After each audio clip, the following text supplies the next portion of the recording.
Hello, welcome to your first memory revision session.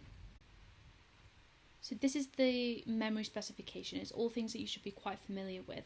If there's something on here that you're really unfamiliar with, then let me know, because we can definitely focus the next two memory revision sessions on whatever it is you want to cover. But you should know all about the Multistore memory model. You should know all about coding, capacity, duration, types of long-term memory, the working memory model. Then we looked at explanations of forgetting, proactive, retroactive interference, retrieval failure. Then we looked at the factors that affect eyewitness testimony, so misleading information, post-event discussion anxiety, and then finally we looked at how we improve the accuracy of eyewitness testimony when we looked at the cognitive interview. So what we're going to do is we're going to do a bit of a multiple choice quiz, and then I'm going to provide you with some explanations of why it is the answer. So first question is, how is short-term memory encoded? Is it acoustically, so by sound, or is it semantically? Is it with meaning? So you should have said that short-term memory is encoded acoustically. And this was researched by my man Badley, and he used word lists to test the effects of acoustic and semantic similarity on short-term and long-term memory. The participants had difficulty remembering acoustically similar words, so it was words like man, can, fad, fan, but those words were difficult to remember in short-term memory, but not in long-term memory. Whereas semantically similar words posed little problems for short-term memory but muddled long-term memory. So semantically similar words would be things like giant, huge, big, enormous, etc. This therefore suggests that short-term memory is largely encoded acoustically and long-term memory is encoded semantically. And a lot of students get muddled up here because they think, if short-term memory is encoded acoustically, then why did participants have trouble remembering acoustically similar words? And I've told you this before, but I'll remind you, you should think of it as little boxes, okay? So in our short-term memory, we only have one box for acoustic information because that's the way short-term memory is encoded. So when acoustically similar words come into our short-term memory, they all get placed in the same box and they all get muddled up. Whereas if semantic words enter our short-term memory, they don't have a box. So they're all kind of scattered around and they don't get muddled because they're all separate. Same with long-term memory. In long-term memory, we have this little box for semantically similar words. So anything that enters into our long-term memory that's semantically similar all gets put in the same box, and that's why it gets muddled up. Next question.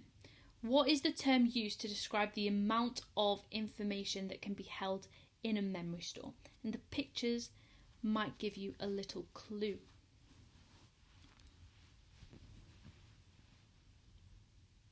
So the answer to this is capacity. Capacity is how much information you can hold, so think of it as a little box. How many items fit in that little box? Duration, think of it as a clock, so how long does it last for? And then coding, think of it as letters or symbols, so how is it actually written into our memory? Short-term memory has a very limited capacity, whereas long-term memory's capacity is potentially infinite. There's no limit to how much information we can hold in our long-term memory.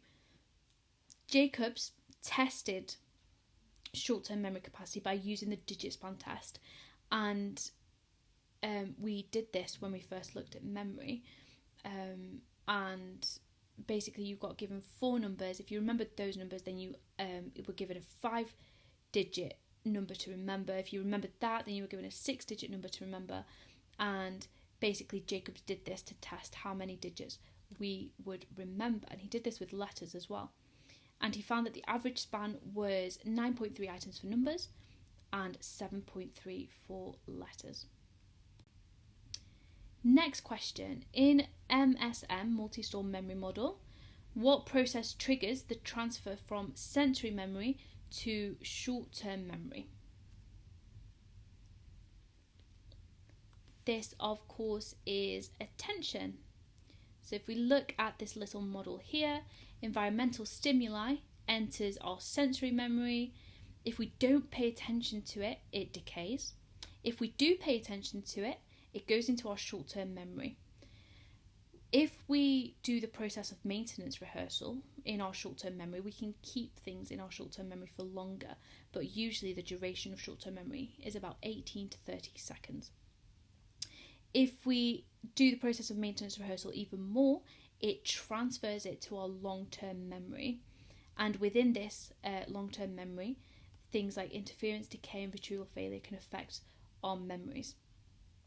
And in order to be able to recall something, a piece of information, we have to transfer it from our long-term memory to our short-term memory. What type of long-term memory recalls events? It is, of course, episodic. So our episodic memories are explicit, which means that we know what we know. We know what we did for our last birthday, probably nothing because we were probably in lockdown. We remember like a big family wedding or maybe the birth of a sibling. So it's all personal experiences, and they're very tied to emotion, and they're very context dependent, so we remember things in the context where they happened. And the brain region associated with episodic memories is your hippocampus, which makes sense because that's the main part of the brain that deals with memory reconciliation, and the prefrontal cortex, which also makes sense because that's where a lot of our emotion is stored. And then we have our semantic memory, so this is knowledge or facts, and this is also explicit because we know what we know. We know that 2 + 2 is 4, we know that the capital of Paris is France, and the main brain area for this one is the temporal lobe, so just above our ears. And then we have procedural memory, which is memory for performed tasks or skills, and these are implicit because we do these things without realising. So this would be like riding a bike or driving a car, chopping a carrot. We can usually perform these skills without really having to think about it, and usually we do them when we're doing something else. And the main brain region here, or the main brain regions, are the cerebellum and the motor cortex, so everything to do with movement. What type of interference explains past memories interfering with new ones? Is it proactive or retroactive?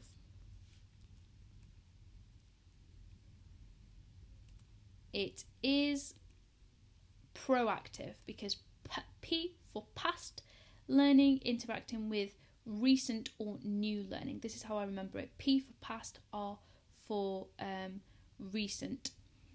So then retroactive is recent learning interfering with old learning.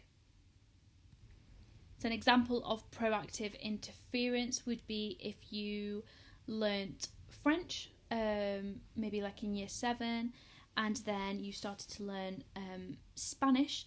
You might start speaking some French when you're trying to speak Spanish because your past learning of French is interfering with the new learning of Spanish. Retroactive interference, an example of that, something I thought about the other day actually, when I have students, so when I've had past students called the same name, I can no longer remember the surname of that student, if that makes sense. So my recent learning for my new student's surname has interfered with my old learning of my old student's surname, so I can no longer remember them. What was the occupation of the participants in Godden and Badley's study? If you remember, this was the very famous diver study, And this study provided evidence of the encoding specificity principle that shows when we learn information in a particular context. So in this study, it was either on land or underwater. The information is then best recalled in that particular context because the context acts as a cue to trigger recall,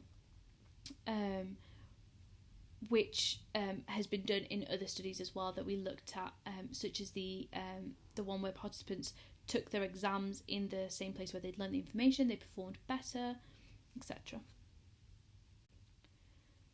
And who was the researcher central in the investigation of inaccuracy of eyewitness testimony? This was, of course, Loftus, very famous Loftus and Palmer study. And they concluded that people's memories for an event can be influenced by the questions they are asked about it, and those questions can distort, change our long-term memory for an event. If you remember, Loftus and Palmer manipulated the question that the participants heard, so they changed the verb.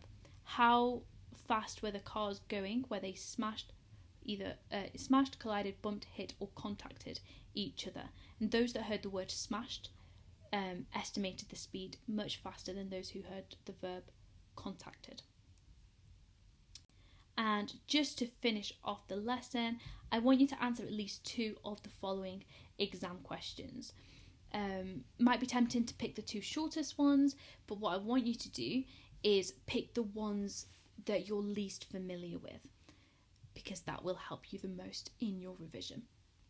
As always, please post your notes onto Teams. Let me know if there are any questions, and I will see you soon.